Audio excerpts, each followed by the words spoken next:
Good afternoon, everyone, and thank you for joining us today. I'm Joe Heck, Chairman of the National Commission on Military, National, and Public Service, and it's my honor to welcome you to Inspired to Serve, A Path Forward. 3 years ago, Congress charged our commission with something never done before, to conduct a comprehensive and holistic review of all forms of service to the nation. After extensive research, public hearings, and conversations with Americans across the country, we released our final report, Inspired to Serve, to Congress, the President, and the American public on March 25th.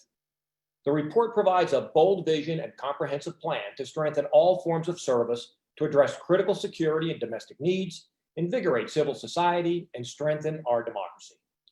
The path forward in our final report is laid out in great detail, containing 164 discrete recommendations that would, among other things, elevate the concept of service to a national imperative, expand civic education and service learning to ensure young people can actively participate in civic life, create a more resilient, capable, and stronger military, strengthen and significantly expand national service, enhance the federal government's ability to attract and retain qualified public servants, strengthen the nation's ability to prepare for and respond to national emergencies, and expand selective service registration to all Americans. If you haven't yet, I encourage you to read the Commission's report and legislative annex at our website, inspiredtoserve.gov.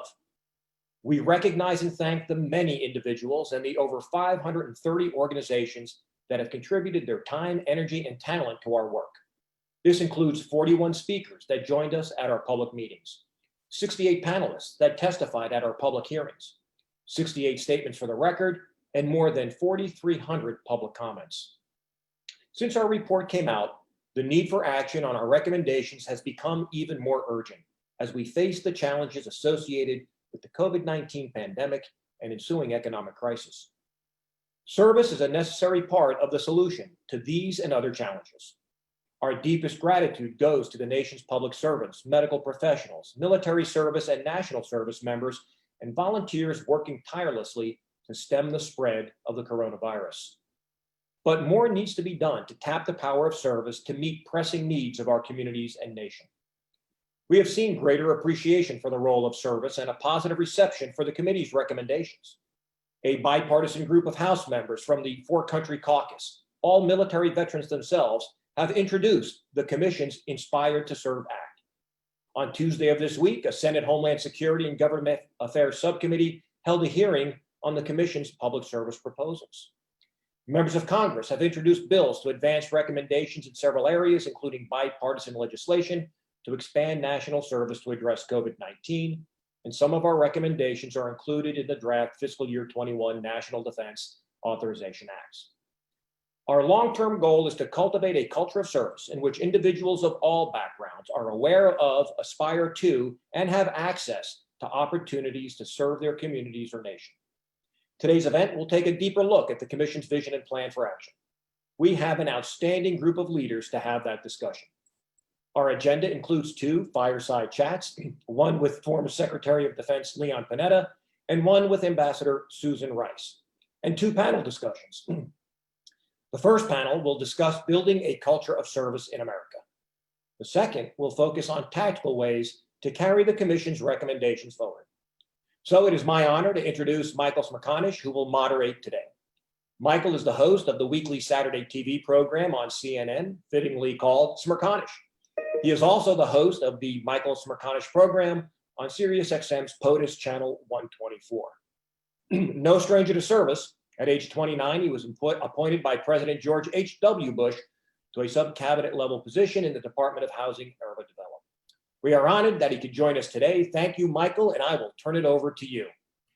Mr. Chairman, let me begin by saying it's nice to know how to address you today, because when I'm addressing Joe Heck, I never know whether to say Chairman, doctor, congressman, or brigadier general. Today, the context that brings us together, it's clear. And I think you're the embodiment of what we're here to discuss. I am a strong believer in the importance of service. I've been paying close attention to the work of the commission for the last 2.5 years, and I'm delighted to play a very small role here today. You don't need me to tell you that our nation faces tough challenges, from COVID-19, the pandemic, to racial and income inequality, to increasing levels of social division. And yet we know that service in all forms, military, national, public, is key to meeting these challenges. How do we build a culture that's conducive to more service from all Americans? What policy changes need to be made? And what can individual citizens do? Those are but a few of the questions that we hope to address in a short time period. And joining me first is someone who is truly the embodiment of all that brings us together, he having donated more than 50 years of his life to a variety of service levels to his country. He began his service in the U.S. Army as a lieutenant, went on to be a member of Congress, was the director of the Office of Management and Budget, the director of the Central Intelligence Agency, Secretary of Defense, and, oh yeah, a White House Chief of Staff to boot. What a privilege to have with us Secretary Leon Panetta. Mr. Secretary, thanks for being here. Michael, thank you for having me. It's an honor to be part of this wonderful program trying to introduce national service to the country. Your service continues even post-government, where today you're chair of the Panetta Institute for Public Policy, which I know you co-founded with your wife, Sylvia. Let me ask this question. In your statement to the commission, you spoke of the need for all citizens playing a role, making a commitment to their nation. Could you elaborate on the thinking that you shared with the commission? Well, I'm a believer that our country was founded on the basis of duty to country. I think Washington wrote Madison and said that discharging duty to country is superior to all other considerations. He understood the importance of duty, as did Madison, as did all of our forefathers. We've recognized that people in uniform who put their lives on the line for this country obviously understand what duty to country is all about. But there are others who provide service to this country, whether it's in education or in healthcare or in conservation or trying to serve senior citizens or dealing with the importance of trying to preserve our natural resources. All of these areas involve a sense of duty to country. I think it's de Tocqueville, when he came to this country in the 1800s, who commented that the principal quality of the United States of America, something he had not seen in Europe, was a sense of community, of caring for one another. And I think that combination of caring for one another and duty is what makes America the country it is. Mr. Secretary, it's interesting to me to think that the work of the commission now goes back to the Congress that created it. And I'm reminded that during your time as a congressman, you introduced one of the first bills to establish a national service system, and that the Panetta Institute recently did a study recommending an expansion of national service. So why is it that you, sir, think that it's so important, especially for young Americans, to play such a role? I think it's very important that young people understand that our democracy depends on those who want to participate in our democracy, who want to give something back to this country, who have a sense of duty to this country. I introduced the first national service bill in the Congress. And I remember having hearings on it and remember that there were those who thought, yeah, we should be thinking about national service. Actually, Michael Brown, who was head of City Year, was my staff member who helped me draft that bill. And he actually implemented national service through City Year. There are 500,000 young people, 500,000 young people that want to serve this country and apply for service, whether it's in Job Corps, whether it's in AmeriCorps, whether it's in the Peace Corps and elsewhere. 85% of those who apply are turned away. So here we have this rich resource of young people who are anxious to serve this country, who are not given that opportunity. They could improve their job skills. They could improve their patriotic giving back to the country through service. There are young people who carry a huge student loan burden now of almost $1.3 trillion. About 40 million students carry that student loan problem. Why couldn't they be able to serve in exchange for helping them with that burden? The reality is that today, facing the COVID crisis, facing an economic crisis, facing the whole concern about race in our society, all of these are areas where young people can make a difference and can be involved. And it's for all of those reasons that it seems to me we need to provide the opportunity for young people to be able to serve in the military and in any other capacity that gives back to our country. I'm happy to hear you quote data that suggests that young Americans wish to make such a commitment, because I worry that the climate of polarization that we're all facing now is a turnoff, and that good people of all ages are standing on the sidelines lest they subject themselves to what they think is a part of the process.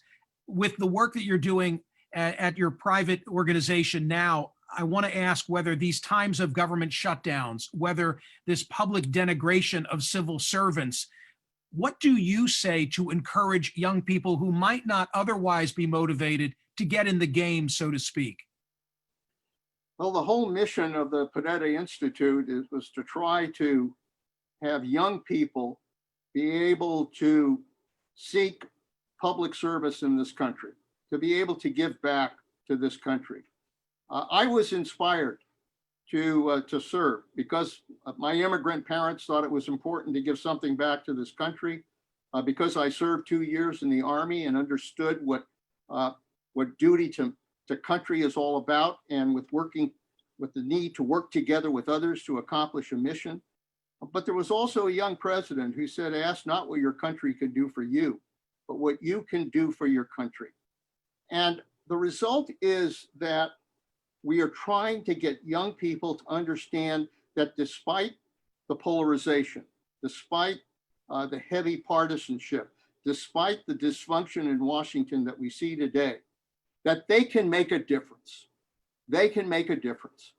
And for that reason, we try to inspire them to lives of public service, working in city councils, working in Washington, giving back in some capacity.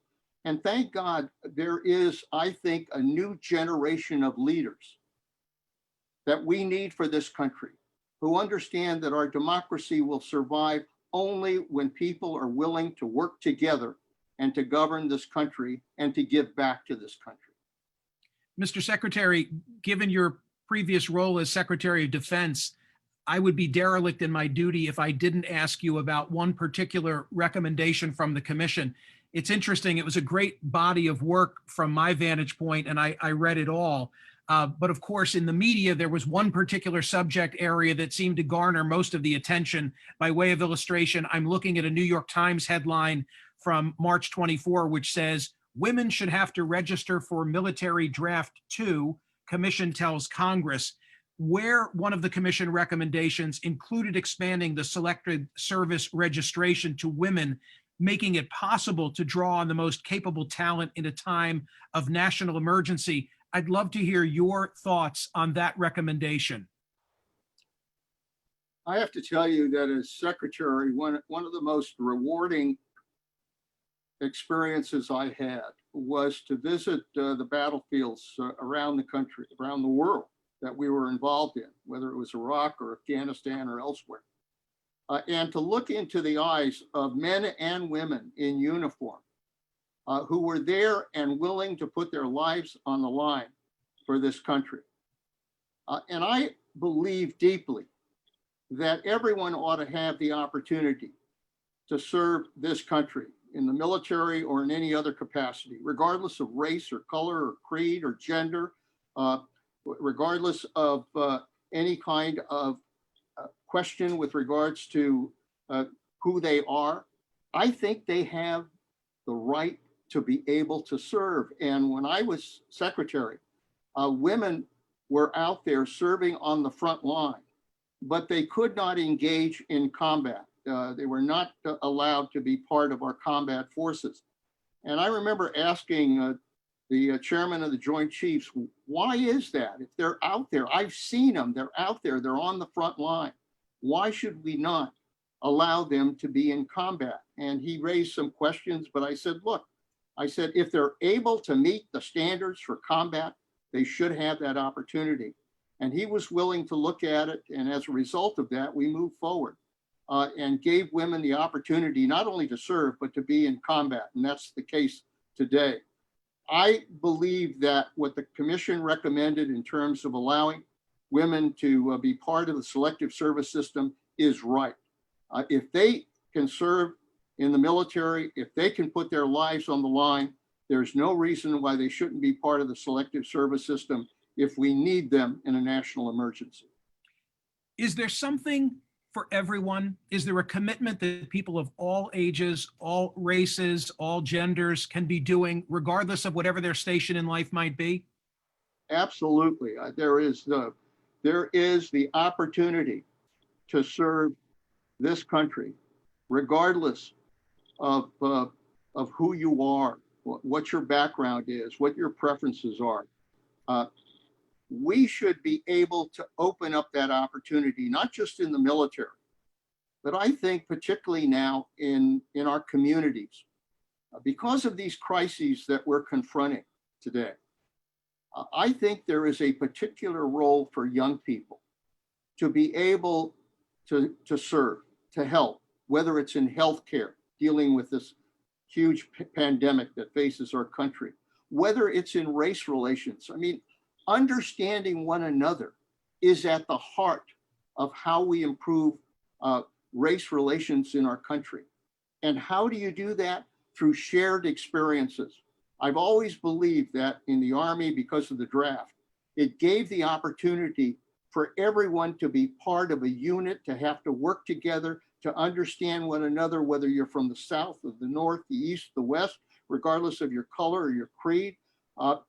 The ability to work together, understand one another, goes to the heart of our ability to really pull our country together as one. So I think because of all of that, it is critical that we do everything necessary to try to get Congress to now support financially a broader version of national service in this country, so that young people can decide whether they want to give back to this country in the military or whether they want to give back in some other capacity that serves our country.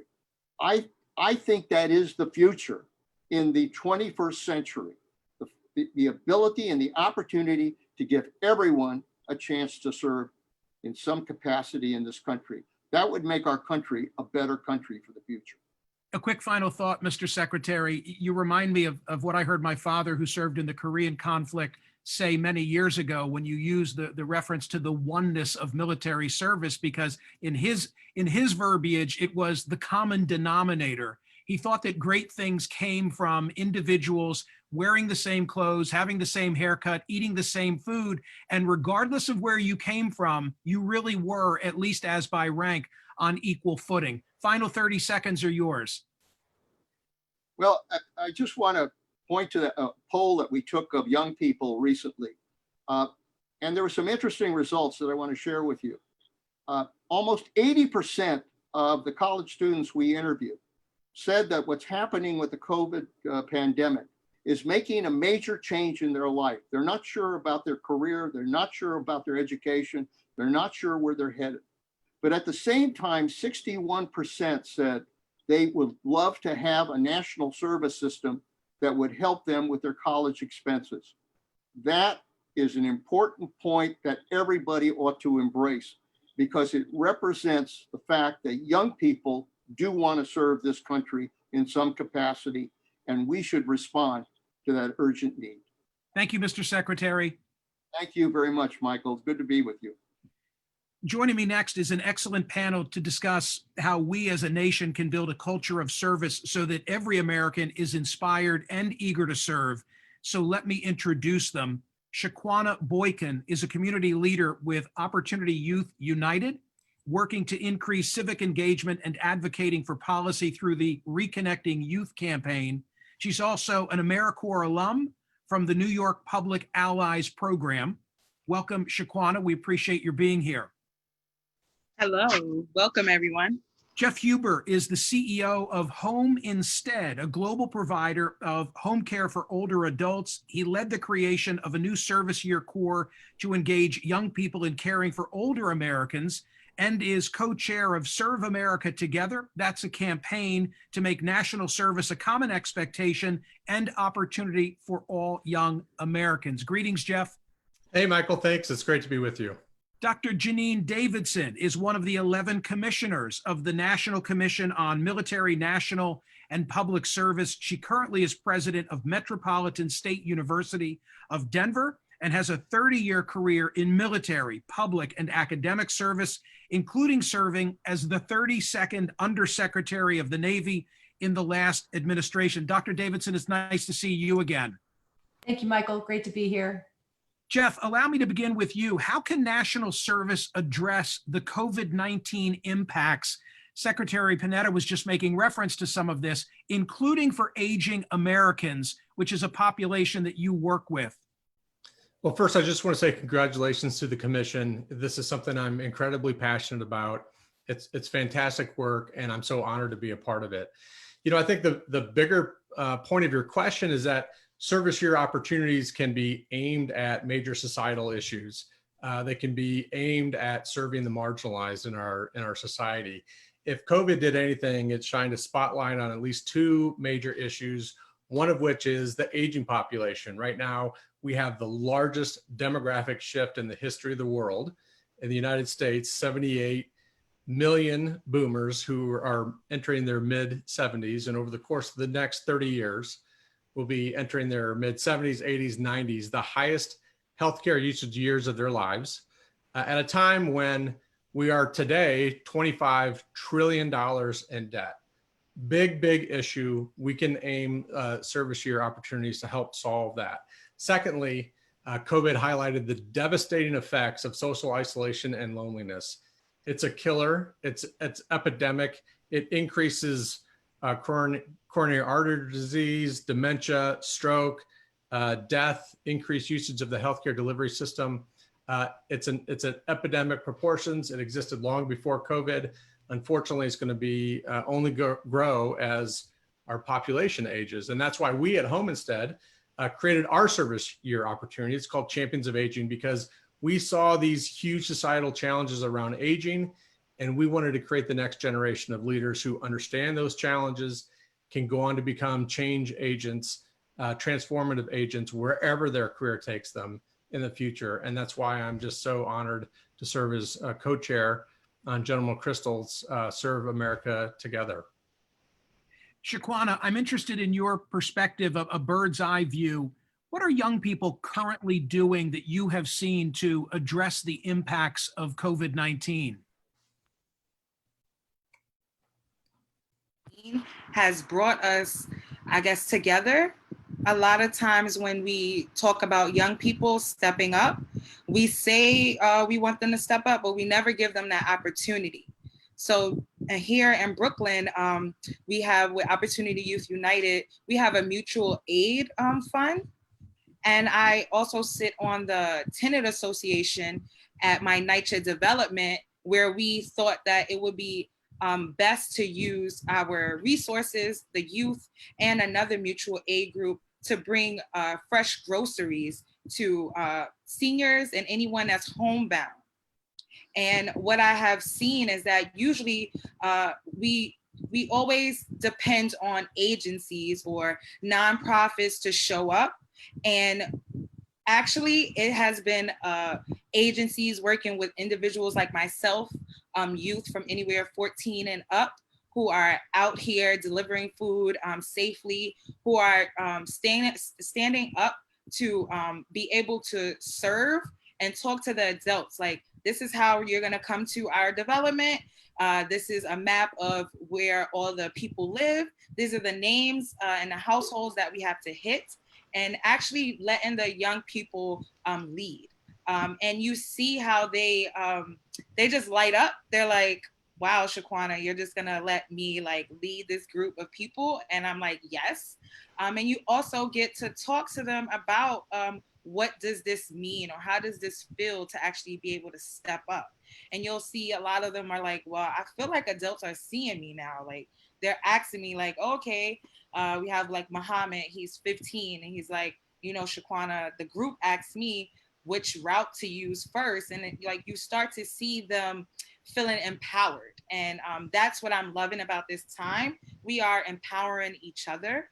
And I think that's what we needed. We don't need anybody to be like, I'm the head of this. We need to work together and communicate. Thank you for that. Dr. Davidson, the commission's recommendations, they all seem to aim to modernize the national mobilization system to be better prepared in the event of a national emergency. If we had in place that which you're advocating, the commission is advocating, perhaps we'd see a different circumstance today. How might this apply to future pandemics? Sure, thank you for that. I think like Jeff and Shaquana both have said, and also Secretary Panetta, this pandemic has been a bit of a wake-up call for public service. I mean, just people on the news, I think a lot of people who didn't realize what government even does, right? Americans like to get up and help each other, like Shaquana just said. But then there's so many other things out there: public servants, military service members, medical professionals. We have national service volunteers. So many people showing up to work on this pandemic has been sort of eye-opening, especially for young people. I agree. I'm at a university as well.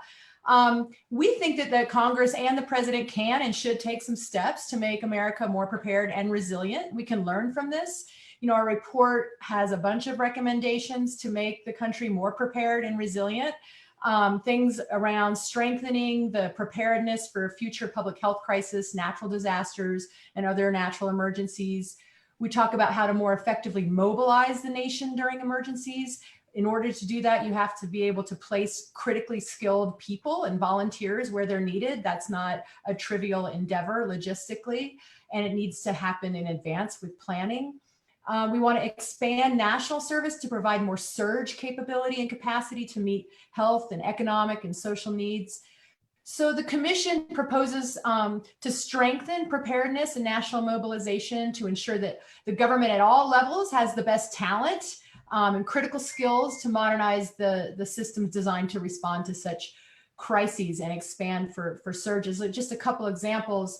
We talk about designating officials in Department of Defense and the National Security Council to lead national mobilization planning and response to a range of things: natural disasters, man-made emergencies, as well as security crises. We talk about establishing a council on military, national, and public service in the executive office of the president to increase interagency coordination and to deploy service resources during all these national emergencies, enhance workforce planning at the agencies, including addressing, like I said, these critical workforce needs. And on the critical skills piece, we talk about an individual ready reserve, which is something that we have in the military, but it's just for people who have already served. We talk about how we will capitalize on this American spirit, how people want to volunteer and they rise up in occasions of crises and they come together, but how could we do it more coordinated? So this sort of critical skills IRR would allow people to volunteer, to put their skills and their abilities into the database so that when we do have crises, we'll know who to ask first, and it would be the volunteer system. And I think that if we had something like that in place during this pandemic, it would be a lot easier to call up some folks that have those kinds of skills. I have a practical question for each of the three of you, hopefully for a quick response. It's born of the fact that my wife and I have raised four, three of whom are suddenly back under our roof, one in college, two in grad school.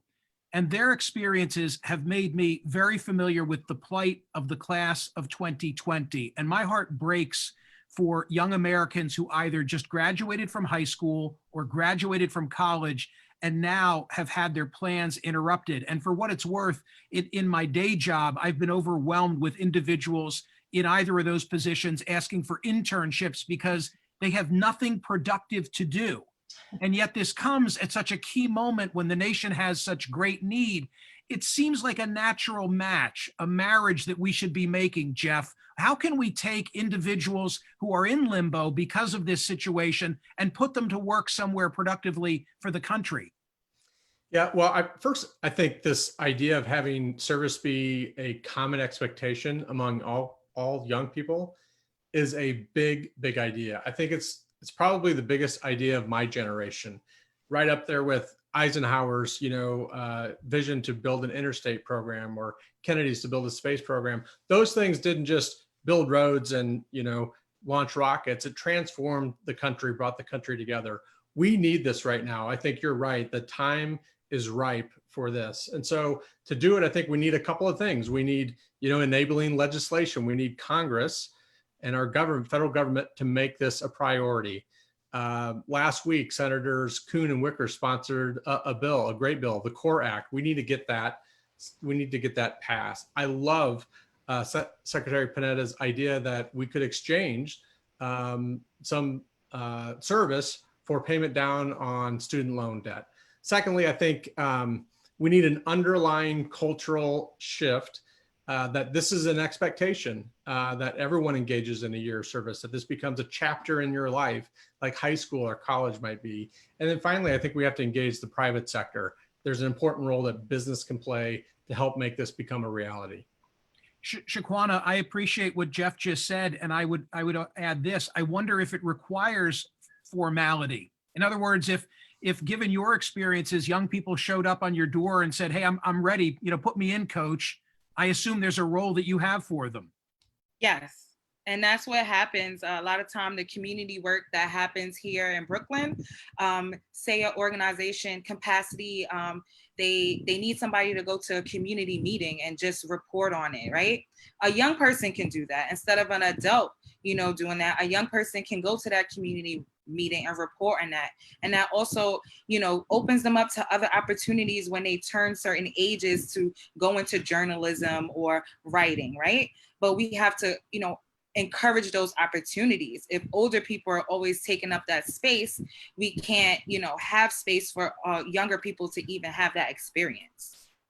Dr. Davidson, what would you add on this subject? Yeah, I think that you're absolutely right. And it does take some coordination, and there is a role for the federal government here. One of the things that we learned when we traveled around the country, not only do people want to serve and want to do things, but on the other hand, some of them don't know how. They don't know all the ways in which they don't know that Shaquana even has this program. Many people don't know what the government does. And so this is one of the reasons why civic education is an enormous part of our package of recommendations, so that young people especially, can do what we call career exploration. So they can see what's out there and then put some resources into having internship opportunities that are paid. So many of the service-oriented ones are not paid or not paid well, and that creates inequalities, which we haven't really talked about yet, but that service becomes a luxury that only some people can afford. And lots of recommendations throughout our report designed to mitigate that. And Jeff, to that point, it's important that there be opportunity available to all young Americans from differing income brackets. That's not been the case in the past. Right. And I think this is a place where the private sector can play a role. Business has a responsibility not just to deliver valuable products and services to its customers and client base, but has a responsibility to serve society at large. Businesses are innovative and they can move fast. They can spot issues and build programs around it. That's why we formed Champions of Aging. We saw a real need. We've put together a program. We've got our business model built out now. Now it's time for us to scale it. And to scale it, we need the help of the public sector and other members of the private sector. Of course, I think the private sector can also help to fund some of these opportunities and then give give great opportunities to graduates of these service year opportunities. You know, we're hungry for talent. There's a war for talent right now. And I would love to be recruiting young people out of service year opportunities. Shaquana, what does service mean to the young Americans with whom you have contact? What's their notion of that concept? Before even knowing what service is, a lot of our youth, especially in Brooklyn, we're always told to just get a job, right? It's never go volunteer, go plant a flower. It's always get a job, make money. So I would say the service that I've been experienced with the youth that I've been working with is their time and commitment and them showing up. And they're like, okay, Shaquana, I've been here for 4 hours and I'm loving, I knocked on the door and delivered this food to this elder lady, and she just came to the door and was like, I'm so sorry. I know we're not supposed to be opening the door and talking, but I haven't seen people in weeks. So that's service, when you can feel that heart, that touch, that empathy, and you're giving time. That's service. And to Jeff, public allies. We're out here. We need jobs. Just contact us. We've been in private sector. We're ready. Right on. Dr. Davidson, I have the commission report in my hand, and it speaks to 5 million Americans by 2031 being able to serve in military, national, or public service each year. How do we get there? What are the tangible steps that need to be accomplished? Sure, it is a pretty audacious goal, but I think it's doable. We have about 24 million people in this country that engage in some sort of sustained military, national, and public service. Their impact is huge, as we talked about. But, we have a country of 329 million people. And so a lot of that is untapped at the seniors level as well as at the youth level. We've talked about the youth, but there's a whole senior core out there, a bunch of baby boomers about to retire that don't want to just, play golf or something like that. So a lot of untapped potential there. So some of the markers we would see, in addition to this 5 million people by 2031, we would hope to have more than enough qualified individuals in our volunteer military so that we don't have to be over spending so much money recruiting all the time. It would minimize the need for that. 1 million people annually could take up federally supported national service year opportunities. That's actually more than a 10-fold increase from what we have today. Really need to modernize the government personnel system because we need to attract more people, more young people, especially to have a career in public service. 30% of federal civil service workforce is eligible to retire in the next 5 years. That's a big turnover. We have to make public service at the federal level a cool thing to do, which I actually know that it is because I spent a lot of my own years doing that, but that message isn't necessarily out there. And we really need to knock down a lot of barriers. USA Jobs is awkward, hard to get in, paying people to have internships in the government. There's some recommendations in the report about veterans' preference to make things a little more fair and equitable. Civic education, we've already talked about. And these actions are recommended in this report, all designed to place America on a path to realize this goal. So I do think it's doable. We can put a man on the moon. We can get universal public education. We can create a network of public service. The idea would be for people to say, kind of as Jeff was alluding to, it won't be, have you served or did you serve? It's where did you serve? It would be the norm, not the exception. That's how we would know that we had achieved our goal of having every American inspired and eager to serve. Dr. Davidson, one follow-up. 14 public hearings, 42 cities, 22 states, 69 statements for the record, 530 organizations consulted, 4,300 plus public comments.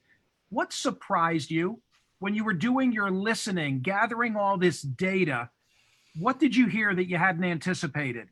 A couple things surprised me. One thing that surprised me is the state of civic education in America and the direct relationship of that and having people not understand all these opportunities and the value of service, which I think is really, really clear. Having people come together for a common goal breaks down cultural barriers, makes our civil society more strong and enhances our democracy. So that sort of lack of awareness was one thing that I thought that I was kind of surprised by. On the other hand, another thing that I was pleasantly surprised by is the private sector.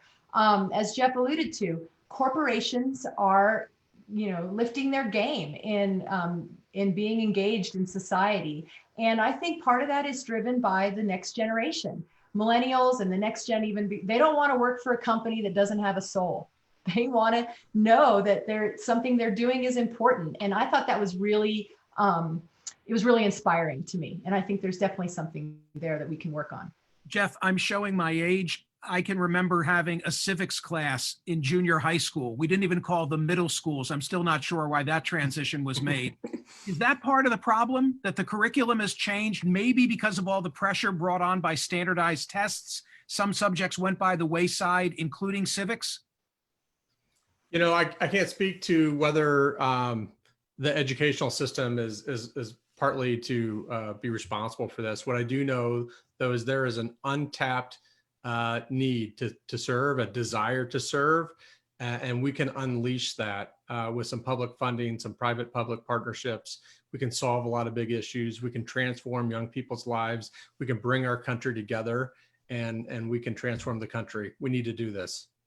Shaquana, how much of this comes from the home? Parents need to instill in their kids a desire to take stock.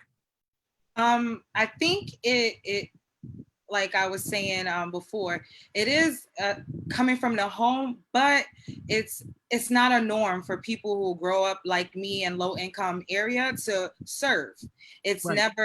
never on our mind. It's always go to school, get a job, get paid, right? So removing civics from school, it puts in a mindset for younger people that it's not important, right? Because you usually learn things in school that's important. So I think it's twofold. It's the home and that whole notion of what you learn in school is like the important thing to know. Dr. Davidson, I said to Secretary Panetta that the recommendation relative to women and selective service commanded the attention of the news media when the report came out. As one of the commissioners, what is it, I often ask this of authors that I interview, what is it that was contained in that report that you thought was deserving of more attention and maybe was missed by the individuals who read it? Is there something in there that you wish we were spending more time talking about?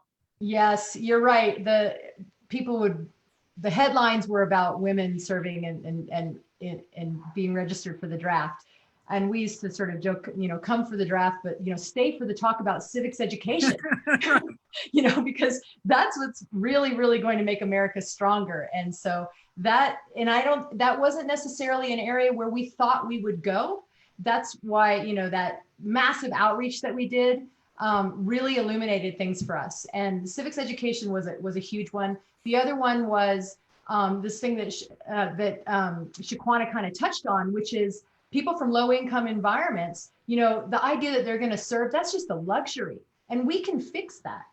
Our national service opportunities really were designed for people that have means and to sort of give back. Well, now we know that service has so many other benefits that why are we making it something that only people that can afford it can do it? The way we fund college for veterans and the GI Bill should be the same sort of thing for national service. Final thoughts. We'll do a lightning round, as I like to say on radio. Jeff Huber, what did you come here to say today that I've not afforded you the opportunity? I think I'll just repeat, and that is, this is a huge opportunity for the country at a very opportune moment, and we can and should do this. Shaquana, what thoughts do you have that I've not afforded you the chance to say? That when we talk about service, especially for the low income community, we really need to think about the age bracket. A lot of times when we want to affect change on opportunity youth, like I would like to say, like myself, who went to school and was like, not for me, is that we have to tap into that age group where you figure out, wow, I think I need to do something. And usually for me, it was around 24, 25. So when we think about making sure that all people understand how to serve, we need to up the age to at least 30, because I know me and a lot of people who come from my background, we don't think about doing something different until it's kind of like after 21. And a lot of the things for youth is like 16 to 22. And you really figure that out around 21 to 25. So really think about the age that we want to target. Dr. Davidson, a final 15-second thought from you. Sure. I would say that we need to make government service as cool as it is. I think it's gotten a bad rap over the last couple decades when you talk about bureaucrats and bureaucracy, but there are so many amazing jobs and opportunities from city, state, and federal government. And I think that we really need to get a lot more people serving in the government, especially as we have this turnover coming up. Shaquana, Jeff, Janine, thank you so much. Thank you, Thank Michael. you. Thank you. During these times, it's always good to end a panel inspired. Joining me next is someone who brings a strong commitment and decades of experience in public service, truly the embodiment of what we're talking about here today. You know that she served as a top national security official during all 8 years of the Obama administration, helping shape America's foreign policy and leading the National Security Council. She served as the National Security Advisor and U.S. Permanent Representative to the United Nations. In her memoir, I think this is appropriate, Tough Love, My Story of the Things Worth Fighting For, she speaks of the dignity to serving your country in uniform at an embassy overseas or at a national park in the middle of the country. And so we're honored to have Ambassador Susan Rice join us. Hi, Ambassador. Thank you for being here. Hey, Michael, great to be with you all. And I just want to say before we get started, thank you for doing this, but thank you for the invitation to be part of this. I'm so impressed by the report of the National Commission. It's really first-class work. It covers the waterfront.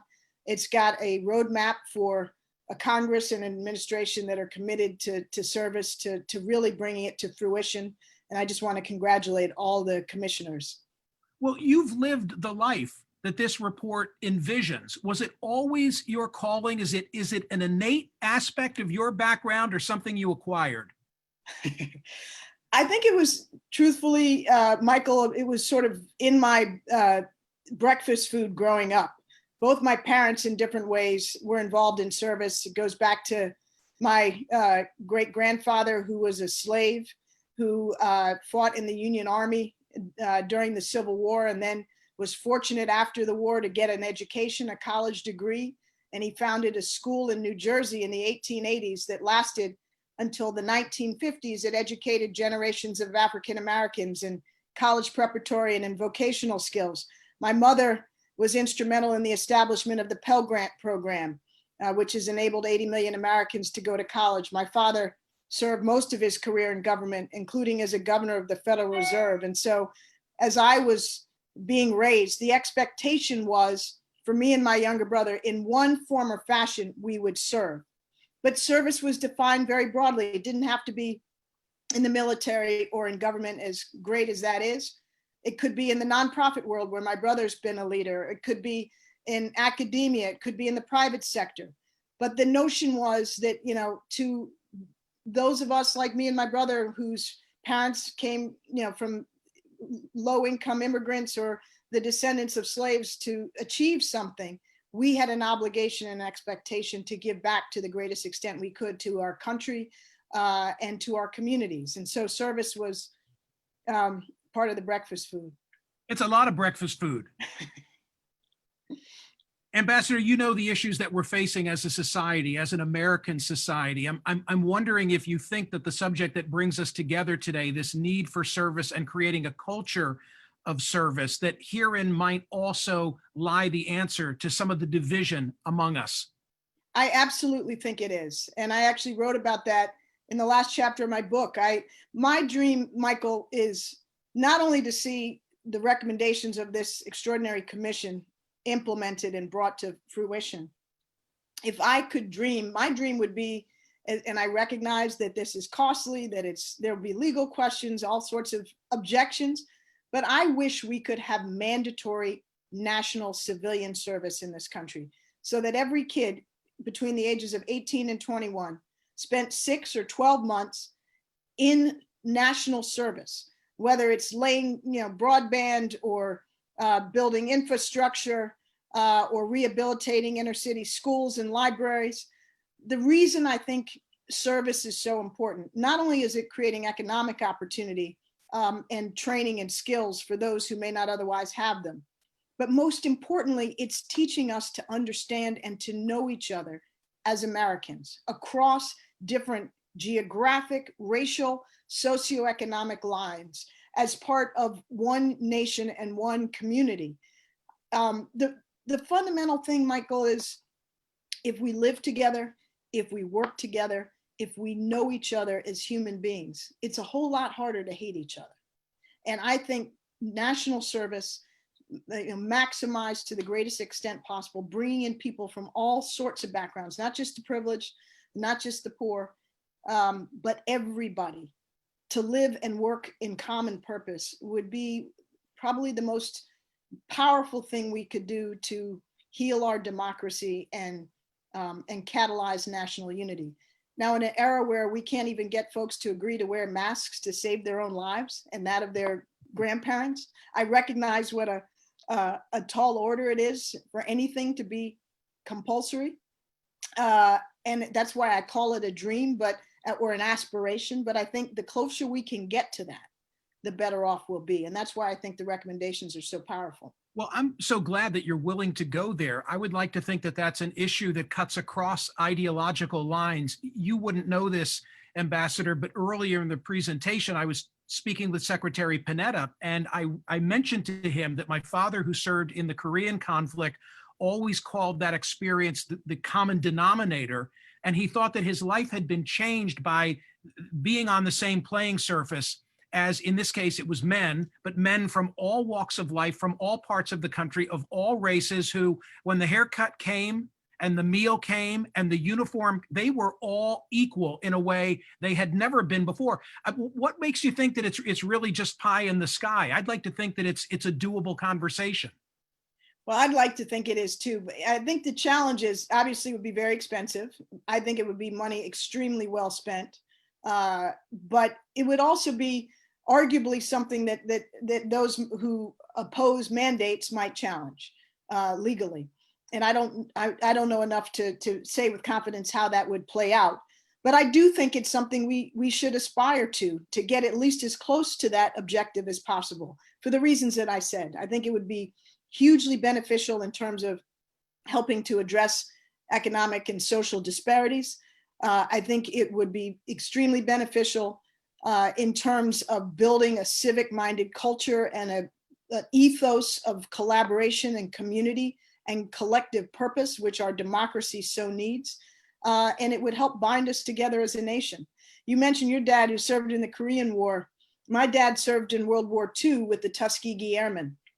And, as powerful as that experience was, and as proud as he was of it, he was also very tortured by it, because he served in a segregated military, fighting on behalf of freedom for everybody but his own people. And that legacy of still being separated, of not viewing ourselves as sufficiently part of a whole, has largely dissipated, at least in structural and legal terms. But in psychological terms, I think, as we're being reminded in recent weeks, it remains. And so to bridge those gaps is really a real core part of our national mission, in my judgment. I'll leave this subject, I promise, in a moment, but hypothetically speaking, if your government service were to continue, and let's say that from a very close chair, you had the ear of a commander in chief, might you be inclined to advocate that which you've just espoused here? Well, I'm inclined to advocate, yes, is the short answer. Yes, but I start by advocating for the implementation of the recommendations of the National Commission, because I recognize, having served a long time in policy making and in government, that rarely do we make extraordinary leaps in one bound. And while the recommendations of the Commission are exceedingly ambitious, as was discussed, as I caught the end of the last panel, they are achievable. And they ought to be more achievable in a time of economic recession, if not depression, in a time of COVID, at a time when our social, economic, and racial disparities have been laid so bare for all to see. An investment that, that brings all of us and all of our talents to bear, and helps to heal those divides and provide economic opportunity to not only those that are locked out traditionally, as important as that is, and the report talks about opportunity youth and and the formerly incarcerated as important targets for this effort. But we also have a whole cadre of high school graduates and college graduates coming into a workforce where there's nothing for them to do. And yet we have enormous needs in terms of infrastructure, in terms of a contact tracing core, all of the national service legislation that's up on the Hill. These are things that meet the moment. So I would be advocating for all of the above, and then for even greater ambition. Ambassador, in my day job answering radio phone calls from across the country, I will often hear folks lament the passing of no longer teaching civics in a public school curriculum. I don't know if that was a part of your educational experience. It was a part of mine. It strikes me that Ambassador Susan Rice got these lessons at the breakfast table. How much of it falls to our education system? I got them in the classroom as well, thankfully. And it's absolutely essential. I'm shocked by the lack of civics education in our country now, and how ignorant our citizens are. I mean, the report says horrifyingly that 22% of American adults in this country can't name one branch of government. Now let that sink in. Can't name one branch of government. We are failing our students. We are failing our democracy when people don't understand, separation of powers, how legislation becomes law, what the Constitution says, what the Bill of Rights says. And I worry a huge amount that even at the college level, where, by which point one would think you would have at least the fundamentals, that there's a huge misunderstanding about what the First Amendment means and doesn't mean. And all of the other elements of the Bill of Rights. So in order for us to be educated citizens, wise, informed voters, able to defend our national security against adversaries who want to misinform and divide us from within, we have to be able to have the skills and the knowledge to tell truth from fiction, and understand that it matters, the difference between truth and fiction, that facts, that science, that knowledge matters. And that education, as a report I think makes a very compelling case for, has to begin at the very earliest of ages. And it has to be in the books and the classroom and in service learning, and it's got to continue all the way through. And for those of us who may have missed it somewhere along the way, we need remedial civics education. Last point on that, Michael, this may be overtaken by events, as we like to say in government, OBE, because of COVID and so many other factors. But I would have loved to have seen the SAT and the ACT and other sorts and high school achievement exams test civics. Why would that not be core knowledge that everybody should be expected to have alongside, basic math and language skills? Well, amen. I'd have gotten an extra 20 points and therefore passed the Mendoza line. Hey, Ambassador, look at you, a public servant who shows up having read the report that we are here to discuss. What's up with that? You know what? I don't know. I guess it's what my parents taught me, what I learned in school, my teachers. You got to come prepared. And that's part of being an engaged citizen. I mean, everybody in this program, I'm sure, has come prepared. And because this is such an important issue that we all care about and that we're all committed to.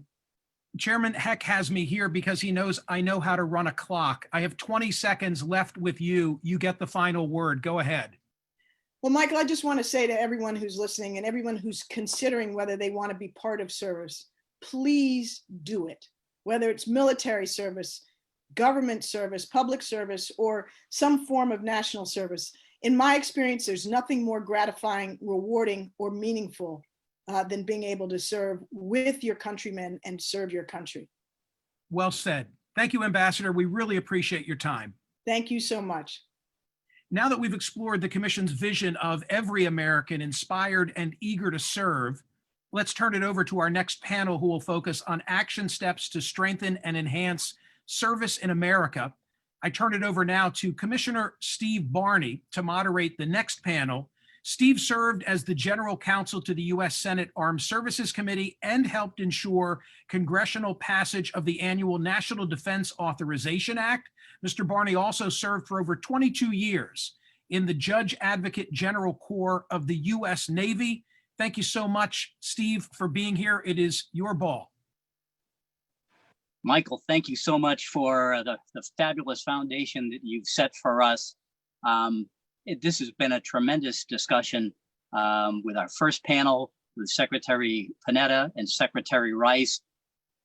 Through this discussion already, we've certainly understood, and I think those wonderful panelists have answered the question why this is so important and why service is so important to our country.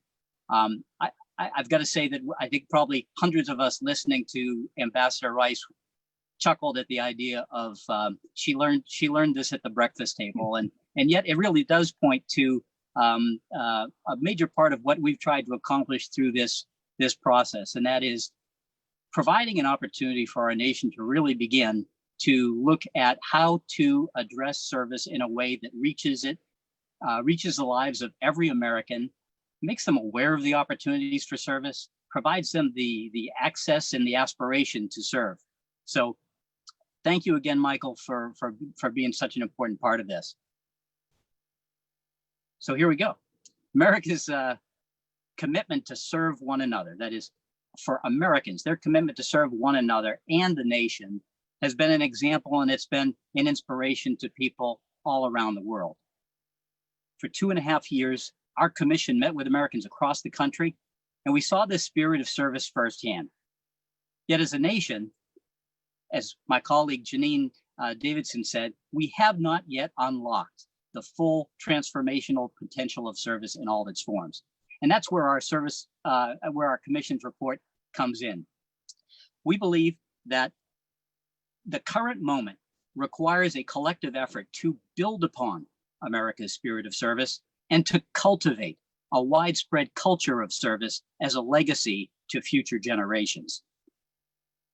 Exactly 3 months ago, the Commission released our final report, and along with it, there were 164 specific recommendations and a legislative annex that, as our other speakers have mentioned, have been studied and have been looked at by legislators who have introduced it as a bill to be considered in Congress. We're so grateful for their support. Since March, we've been discussing our recommendation with members of Congress, with various stakeholders, and with the American public. So the prior panel laid out the vision and why it was so important to have this vision about service. On this next panel, we're going to explore the action steps needed to build this culture of service in our country. So joining me this afternoon is an amazing group of panelists who've taken a strong interest in the Commission's report. Let me take a moment and introduce them to you. Barbara Stewart is the CEO of the Corporation for National and Community Service, a federal agency for national service and volunteering. CNCS is the home to AmeriCorps, which engages 75,000 people of all ages every year in intensive, results-driven service. And the Senior Corps, which connects more than 220,000 adults ages 55 years and older with service opportunities to meet pressing needs in their communities. Barbara is passionate about the agency's service mission and the way it strengthens communities, expands opportunity, and fosters civic education. A little over a year ago, I had the privilege to attend a regional meeting of service providers in the Northeast, along with Barbara, and her enthusiasm for service was, it set everybody moving out from that event truly inspired and ready for the next step. Barbara, thank you so much for joining us today. Neil Bush is the chairman of the Points of Light, where he expands his father's vision of inspiring, equipping, and mobilizing volunteers to increase capacity for vital social services and to find innovative solutions that lift individuals, strengthen families, and renew communities. Continuing in his family's proud legacy of service, Neil chairs the Barbara Bush Houston Literacy Foundation and serves as chairman of the advisory board of the Bush School of Government and Public Service at Texas A&M University. Neil, thank you so much for taking the time to join us today. Thank you, Commissioner. Allison Solomon is the president of the National Guard Youth Foundation, which is dedicated to addressing the nation's school dropout crisis by giving youth a second chance at success through the National Guard Youth Challenge program. Alice brings an extraordinary depth of experience in military service and service to our nation. Allison's a retired general who served nearly 36 years in the National Guard. Since enlisting in the Maryland Air National Guard over 30 years ago, General Solomon served as the first female colonel, the first female and African-American brigadier general, and the first female and African-American assistant adjutant general in the Maryland Air National Guard. Thanks so much for joining us today, Allison. It's an honor to be with you. Max Steyer is president and CEO of the Partnership for Public Service, a nonprofit nonpartisan organization that strives for more effective government for the American people. Max has overseen the creation and growth of a network connecting more than 1,000 colleges and universities with 80 federal agencies, a center focusing on the presidential administration transition process, an awards program recognizing exceptional civil servants for their extraordinary accomplishments. They provide annual rankings that examine employee engagement, numerous leadership development programs, and much more. Before coming to the partnership, Max worked in each of the three branches of federal government. Max, and the partnership, we also appreciate so much that you hosted one of our public hearings and gave us an opportunity to graciously accept the ability to talk to public service with wonderful folks that formed the basis of many of our recommendations to improve and enhance public service. Thank you so much for joining us today. Thank you. Well, each one of our panelists has an extensive background in service, as leaders in service and individually in service to our communities and our nation. So let's start this conversation. To all of you, and Max, I believe I'll start with you. The commission released its final report 3 months ago. There's been movement and conversations on the Hill with agencies of the federal government and by stakeholders to advance service. But there's still a lot more to be done. What actions are you taking? What are you considering taking to help move this discussion forward? Well, first, Steve, thank you so much for inviting me, and thanks to all my fellow panelists here who are extraordinary public servants, and it's a pleasure to be here with them and with you. As a starting point, and this is going to be joining the parade here, I think the commission just did a fabulous job. Very, very challenging. It's comprehensive. Your set of recommendations, I think, are incredibly meaningful and practical, which is a unusual combination. And so first and foremost, we got to get them done. Like, we got to get those recommendations done. And we've attempted to work with other good government organizations to advocate for that to happen. I do think that you've covered a lot of territory. There's more still that can be done, and we're trying to identify what those other possibilities are. And I think really importantly, I believe we're in a very special moment of time. I mean, we obviously are facing, phenomenal challenge, and from challenge comes opportunity. And I believe that certainly in the context of the work that I focus on, which is government service, that the American public is seeing why a government working well is fundamental to their health and safety in a way that's not been true for my entire lifetime. And that why it matters answer is incredibly powerful. I believe that we will see a lot of interest and energy to figure out what went wrong, what can be changed, and how do we do it. And I think we all need to be ready to help guide that energy into constructive and meaningful reform, beginning with the recommendations that you have. So that's number one. Number two, I think this is not simply a story of data, and I come back to that. It's also a story of telling stories well. One of the programs we run called the Service to America Medals, where we try to identify extraordinary public servants and tell their story about the impact that they have on people's lives. And I believe that is an opportunity, again, to excite both people inside government and outside about the phenomenal opportunities of public service. Number three, for us, we believe promoting innovation is fundamental. And this is a moment in which we are seeing great change in our government.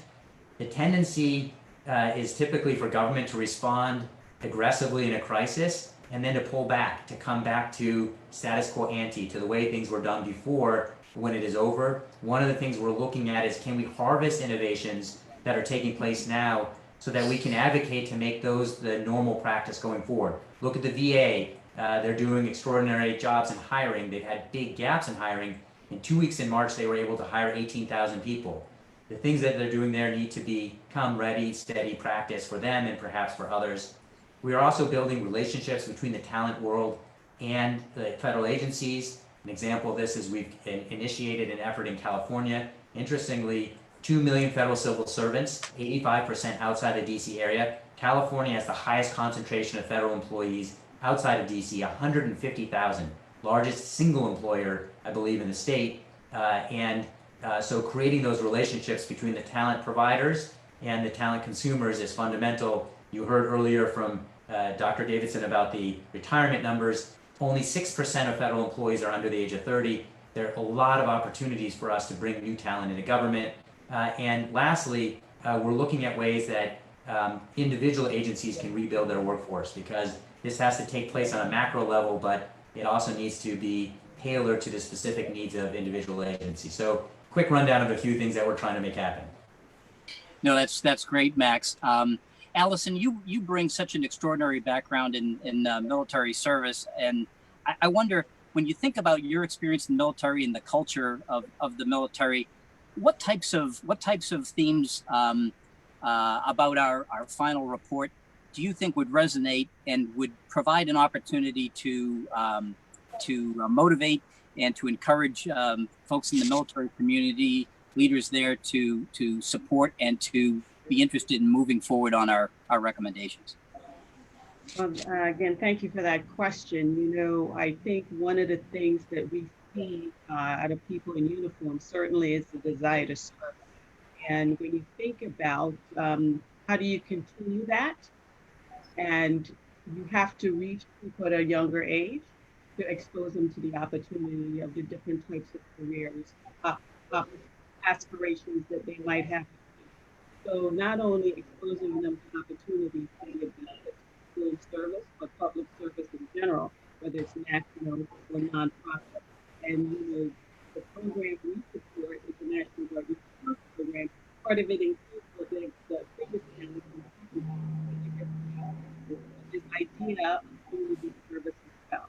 Because it's not just about what you do, it is about the collective good and the needs of all. And that's a tenet that wants to be very big in the raise the skill of accountability.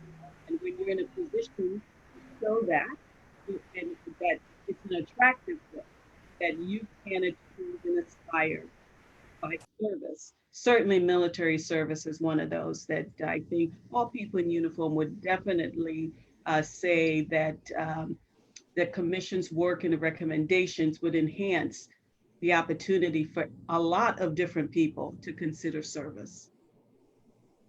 Thanks, Allison. Neil, in your experience in industry, in philanthropy, in this whole service area, what type of issues, what type of things do you think would resonate that could make for some strong actions to promote the recommendations of the report to that larger community? Well, first of all, Commissioner, thank you for your work and for the work of your fellow commissioners. By the way, if my audio goes bad, will somebody send me signals so that I can readjust somehow? And I just want to thank everyone who's tuning in, including my fellow panelists and the participants earlier, for their service. My dad, former President George Herbert Walker Bush, famously said that service is a noble calling, and that serving has been denigrated by, forces of nationalist forces or whatever, has been discouraging. It was discouraging towards the end of his life.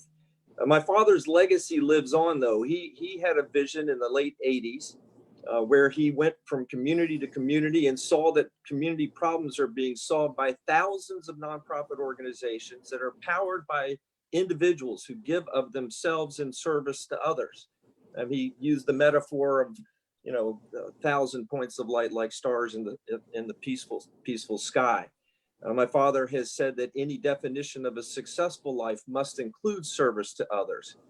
My father's experience as a businessman, as a public servant, as a volunteer, I think inspire all of us to do the same. And by the way, service is one thing that really truly unites Americans. When you're serving food at a food bank, you don't care whether the guy standing next to you or to the right of you, is of the same political persuasion or the same sexual orientation or the same, religious background. It has nothing to do with that. It's about helping lift your fellow man, finding our common humanity.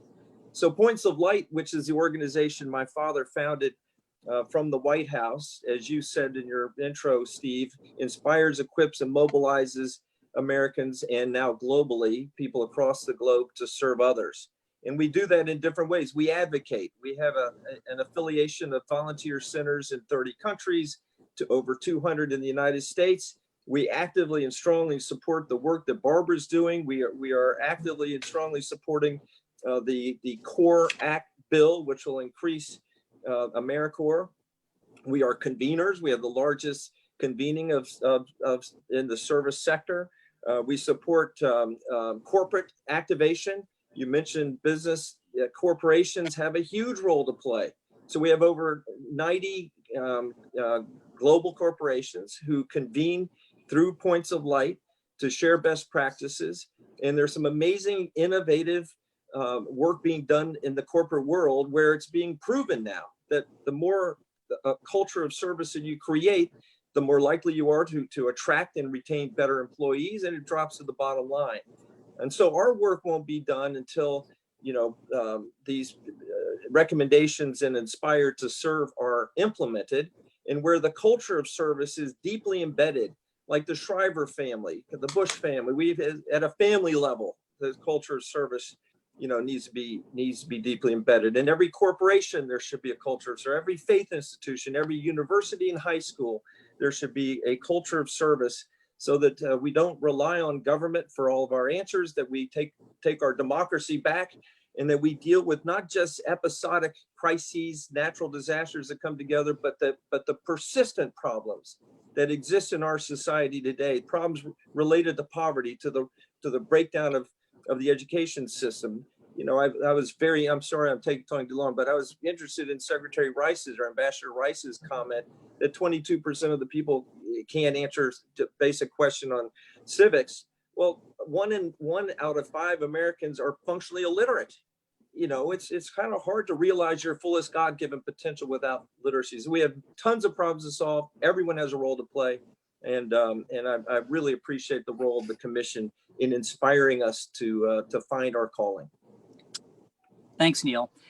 Barbara, a lot of folks may not be aware that our commission comes to an end on September 17th of 2020. It's rather unusual for government organizations at the federal level to come to an end. Ours does.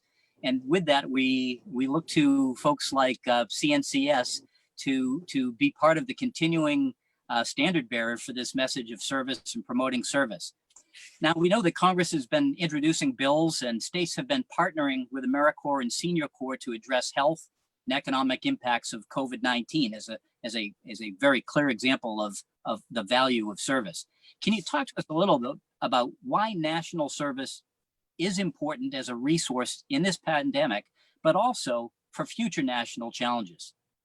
Absolutely, Steve. And thank you for inviting me to join you this afternoon. It's so fun to see my fellow panelists, many of whom I've worked with over the last couple of years. And I'm very grateful for the work that the commission has done. My colleagues at CNCS have heard me say many times, but you all have been the long game in terms of creating a long-term vision for what service could become, for which we're very grateful, and we're looking forward to taking up the torch.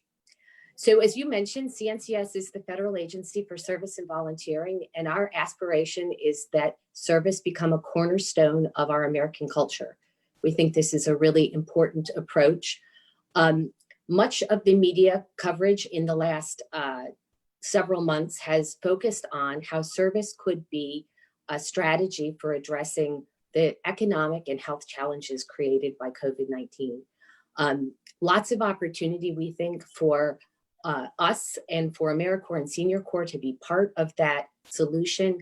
If I could elaborate just a little bit, one of our secret sauces is our longstanding relationships with nonprofit organizations, local governments, community groups that allow us to leverage AmeriCorps and Senior Corps members and volunteers to make sure that their service is doing what local communities need to have done. So there are a number of areas that are really the sweet spots of national service. Food insecurity comes to mind. So many Americans are struggling with food insecurity, and AmeriCorps and Senior Corps members have been amazing about stepping up, serving at food banks, working in urban gardens, various things to make sure that Americans are fed. Education is another important sweet spot for us. More than 1 million Americans are touched by national service members who are working in schools or in communities to help on the educational level. And almost half our resources go to address educational issues. Some of our big partners and our big programs such as Teach for America and City Year and our Senior Corps Foster Grandparent Program are literally on the front lines trying to help kids get back up to speed, because we're going to have terrible learning loss as a result of COVID-19. So the opportunities for us to address educational issues, job opportunities is another issue that comes to mind where we have expertise and where our partners are essential in helping reskilling and helping individuals find job opportunities. And then finally, disaster services. AmeriCorps members and Senior Corps volunteers have been on the front lines of all kinds of disasters throughout the last 25 years and longer. Katrina being a perfect example, Hurricane Katrina, Hurricane Sandy. This is not a natural disaster, but it's a national disaster. And the work that is being done by AmeriCorps and Senior Corps members and volunteers has been really miraculous. An interesting example of that is a program in Colorado where we are working with the governor's office. We're working with the big foundation. We're also working with Senior Corps members and AmeriCorps members to put together a contact tracing program to see if contact tracing can be one of the solutions to addressing and slowing down COVID-19 spread. So it's just one example of a way we've been able to pivot, be innovative, do something different quickly. And that's really one of the cornerstones of our federally supported national service programs. That's great. Thanks, Barbara. Neil, I was intrigued by part of the Points of Light vision includes the term that civic life today requires participatory societies. And I just wonder, can you share with us how that vision relates to kind of the overall theme of our commission report and what we're trying to do to transform the notion of service in America? Well, thank you for that question. We believe at Points of Light, and by the way, Points of Light is being very ably led by a fabulous leader, Natalie Paquin, that we are on the cusp of a new era. And we're calling this the civic century. The old notion that volunteering is kind of the solution is very limited in its scope. And now we're seeing people exercise their democratic right, let's say, to influence the lives of others in so many different ways. There are a lot of innovators who are starting new programs. My daughter Lauren's one of those. She's caused over 100 million meals to be served through her feed program. But many young and not so young people are coming up with amazing innovative programs that are touching these solutions. People are choosing with their pocketbook where they're going to shop, how they're going to spend their money, and they're being socially aware in making those decisions. And again, as I mentioned earlier, corporations are finding that it benefits their bottom line to instill a culture of service in their companies, just as it would, build more loyal parishioners if you establish a culture of service in your faith organization. So this notion of service has become far more inclusive of so many ways that an individual can give back. And the truth is, you don't have to be a president, you don't have to be a congressman or a governor, you don't have to serve in the military to serve. You can serve in any numbers of ways, small and large ways, to be of help and assistance to lifting individuals to realize their fullest potential. And so the next century, the civic century, is going to redefine America's greatness. I'm intrigued by the fact that we are great in part because our military provides security and peace and order and benevolence around the world. But we're also great because we do things like PEPFAR. We're great because we have the Peace Corps. We're great because we have a benevolent side to us that is reflected in the service orientation of Americans. And we need to inspire, and so grateful for your report, inspire more Americans to find the light in themselves to help others. And so, we need this participatory society to help make critical changes to our address the critical challenges we face today. Allison, in your current role and building on your professional experience in associated with the military and the National Guard, I'm just so fascinated by the way the National Guard Youth Challenge Program addresses and provides opportunities for individuals to approach what was described in one of the earlier panels, this notion that we have this, we're on the cusp of establishing a right to serve, to find an opportunity to serve and to do things. How can those type of approaches, as you see it, be adapted to reach more youth across our nation? Yes, well, I also want to thank the Commission for shouting out the National Guard Youth Challenge Program as an example of how to reach young people. I mean, it certainly gives them an opportunity to re-engage, because we do know that without a high school education, you will likely become a burden to this country versus becoming someone who is contributing in a positive way. So the program itself has actually been around for 27 years. It's little known, and right now it only touches about 10,000 young people completed every year. So there is an opportunity, but far more greater numbers get turned away. And I think we heard about that before. So the capacity can certainly be expanded. And I think what I see out of the Commission's report is the need to invest in programs and opportunities that we know are working. This is not a time to step back and say, okay, let's cut that, because the return on that investment is good for society in general. So to me, that's where the advocacy that the foundation does on behalf of the program is going to be evident for national security, for the economy, for people learning about service and how to connect, and that there's something, there's a purpose beyond just yourself.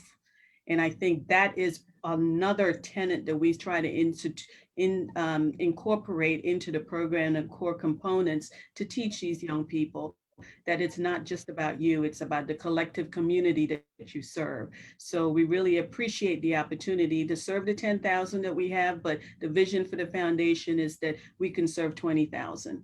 And again, many of the panelists have said that requires resources, and we're committed to working towards acquiring those resources. Thanks, Allison. And I think the point that really is important to bring out is that programs like the National Guard Youth Challenge Program are really focused on making better citizens of young people. And this notion of citizenship, and Secretary Panetta talked about, the idea of even the duties of citizenship, how critically important those type of things are to our nation. So yes, it's interesting to hear that it's scalable, but you also pointed out that with the costs that are associated with scaling these types of programs up and providing the access and opportunity for individuals to participate, it just goes to a much greater investment that is to the better of all of our society. Max, there's such a major part of our report that we haven't had a chance to talk yet, and I really want to give you a chance to come in on this because of the experience that you have across all the branches of government. But it really gets down to this notion of how do we move this ahead, and in order to move the commission's recommendations forward, it would require actions by and investment by both Congress and the executive branch. What kind of leadership incentives are needed in those branches of government to achieve the commission's vision? And how important is it that both elected branches share this common vision? Well, Steve, thank you for the question. I have to admit, I've now changed my backdrop so that you have the partnerships public service leadership model in the background to give you some sense about what kind of leadership I think is actually needed more broadly in our government.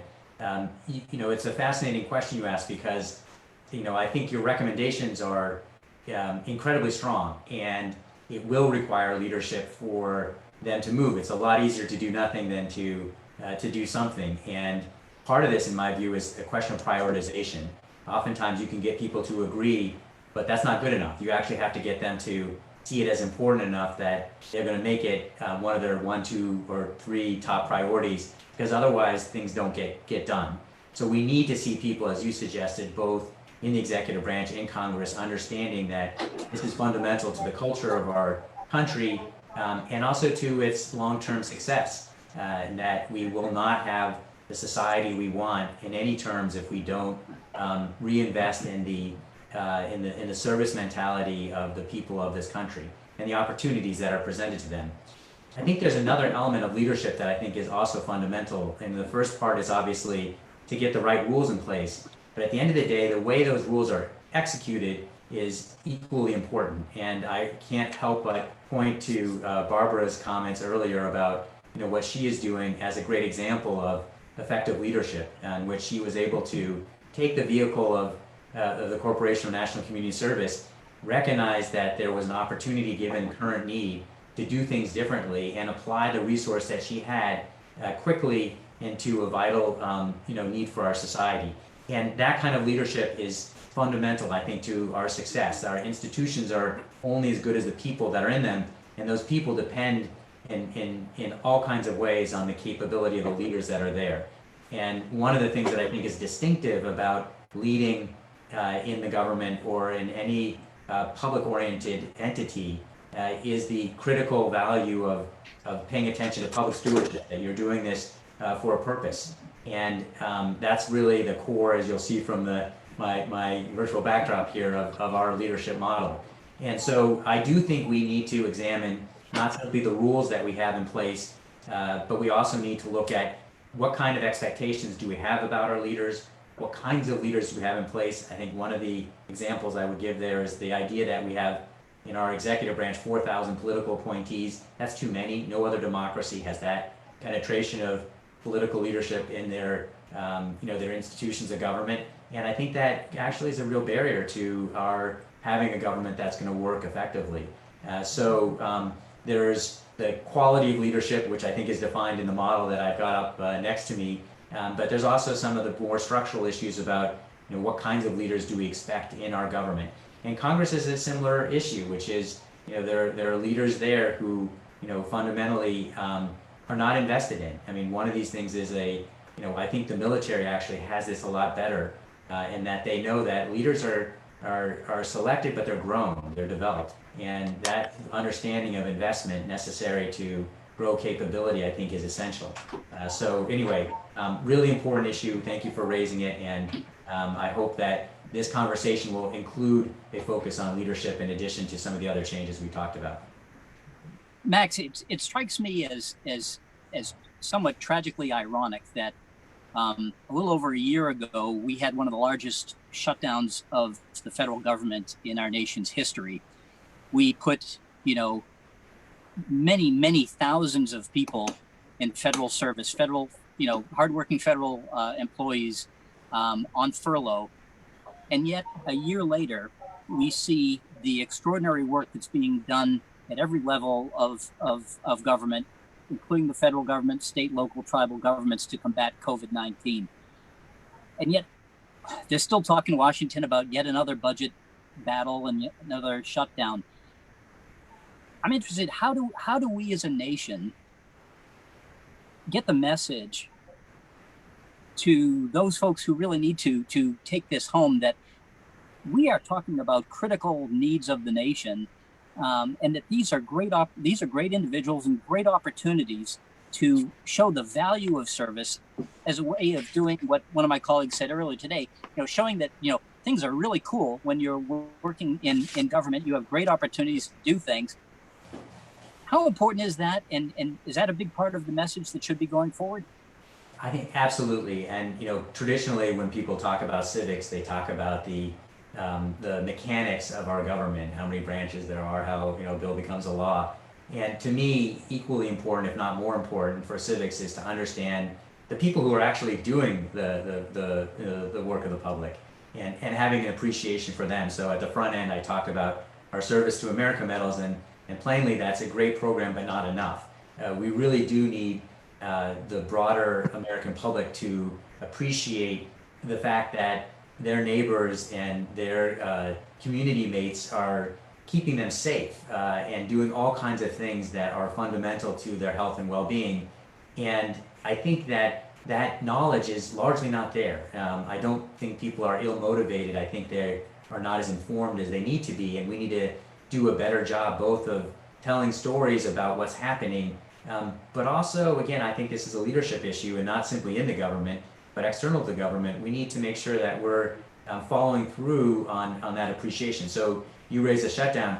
I think for most people that was a historical artifact already. So when it happened, it seems so devastating, and yet we're well beyond it with multiple crises since. And we can't do that. We have to really understand that there is an enormous cost to this.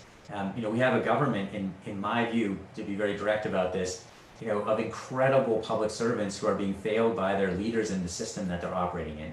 We need to modernize the system, and we need leaders who are going to actually offer, a different investment in their own people. And the public has to take responsibility for that too. It's not the government, it's our government. And we absolutely need to see this built into any civic education notion that we have. So thank you for raising. I think it's a fantastic observation. Yeah, Neil, how do we translate some of these cultural notions of valuing service across all the service lines into ways that are readily understandable by both the nation that we serve and the individuals who are in leadership? I wish I could answer that question. I'm confounded by the divisiveness in our nation today, and the blame casting, and the lack of respect for government and for the services that government servants provide. The empty the swamp kind of mentality. It's easy to throw out inflamed rhetoric, but I'm not clear on why so many people are buying into that rhetoric. I think there needs to be, and I don't know the answer to this, a return to civility, to where, and I reflect on my dad's life and career and in politics.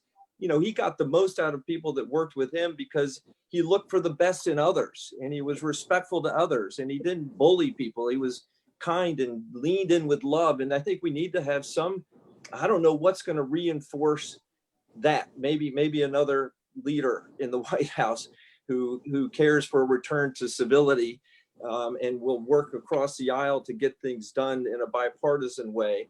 It's just there's a tone deafness in America today, and I'm not sure how to address it.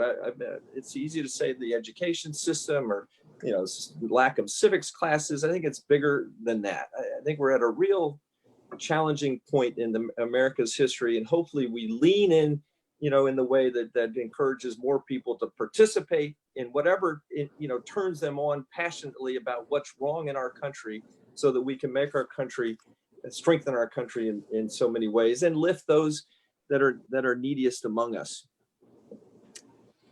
Thanks.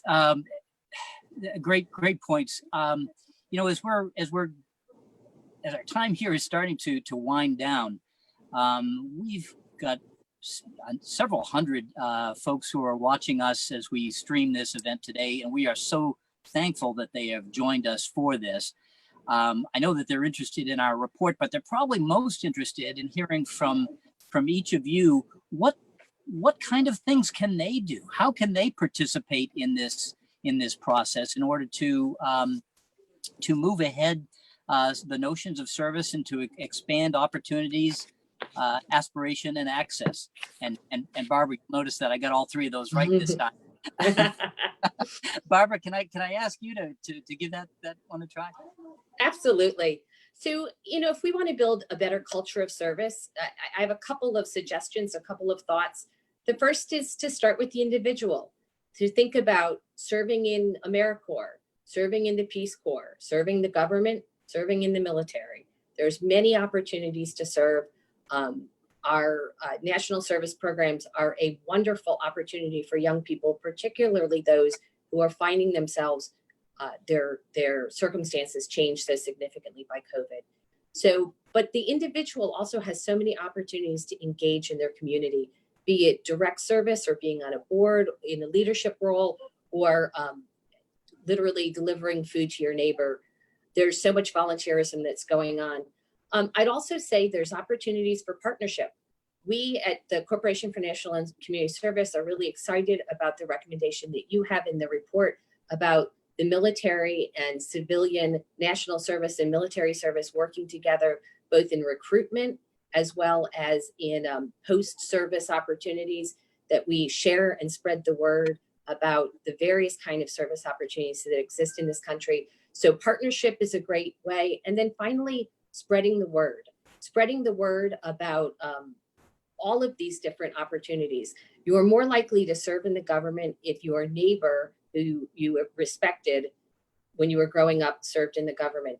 We know you're far more likely to serve in AmeriCorps if you have known someone. Our alumni, our senior corps and AmeriCorps alumni are our best spokespersons for our programs. So I would encourage any one of the audience who has served to continue to communicate about the meaningful, life-changing impact that service has had on them.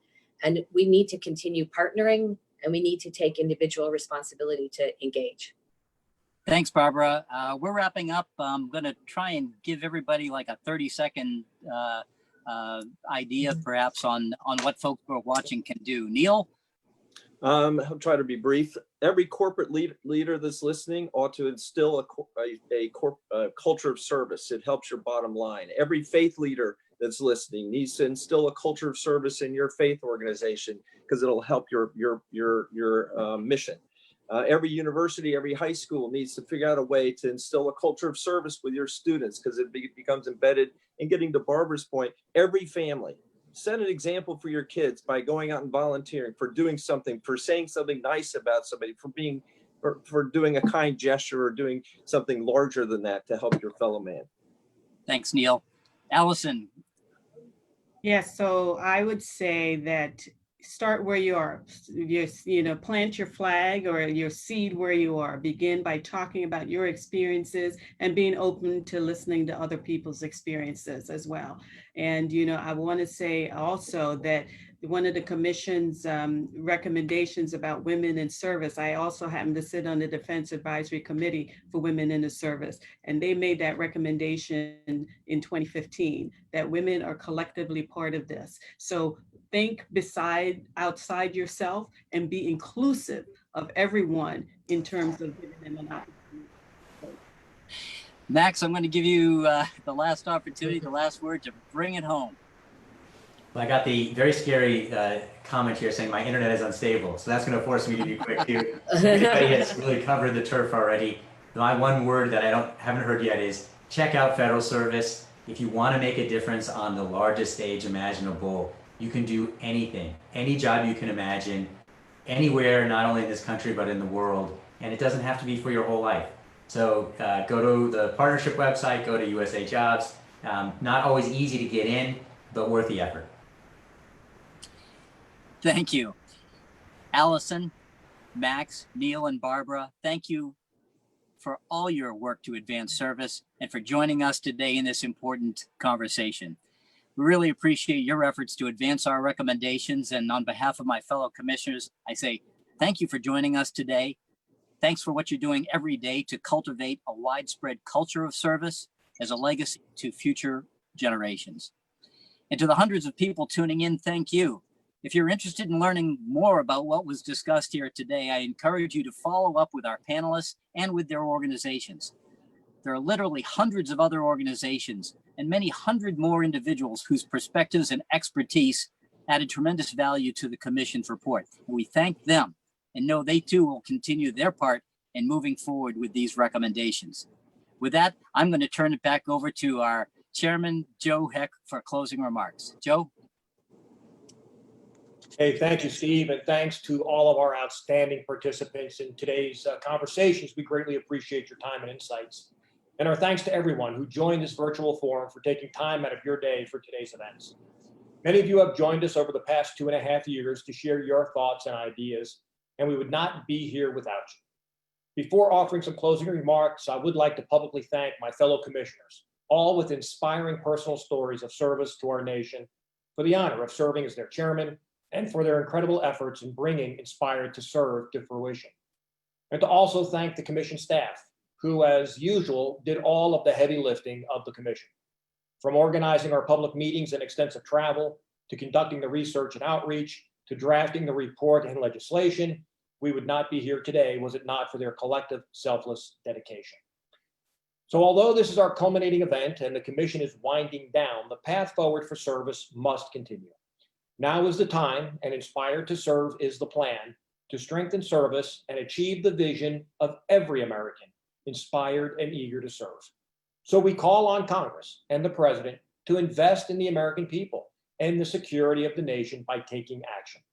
But we also call on all of you to carry the charge forward, to build on America's spirit of service, to nurture, promote, and expand a culture of service. This is vital to securing the nation's future. A civil society sustained in peacetime by a robust culture of service and a strong sense of community will be better protected against the myriad challenges and threats that it may face in the future. Service within and across communities breaks down cultural barriers, builds respect, and strengthens collaboration, understanding, and resilience. And in times of crisis, participatory civil society enables people to naturally join together, contribute to their communities, and defend and unite the nation. Our recommendations make service the keystone of a strategy to meet critical national needs, ensure the nation's security and defense, improve the quality of life for all Americans, invigorate civil society, and strengthen America's democracy. As you leave today's event, we hope you are inspired and ready to advance this vision and plan. I and my fellow commissioners look forward to joining all of you as citizens and champions of service to advance our recommendations and unlock the full and transformational potential of service. We truly believe that working together, we can build a culture where service is a common expectation and experience. Because after all, we are a nation built on service. We hope you will continue to serve, to share your story, and to work with us to achieve the vision of every American inspired and eager to serve. This concludes today's program. On behalf of all of the commissioners, thank you and good day.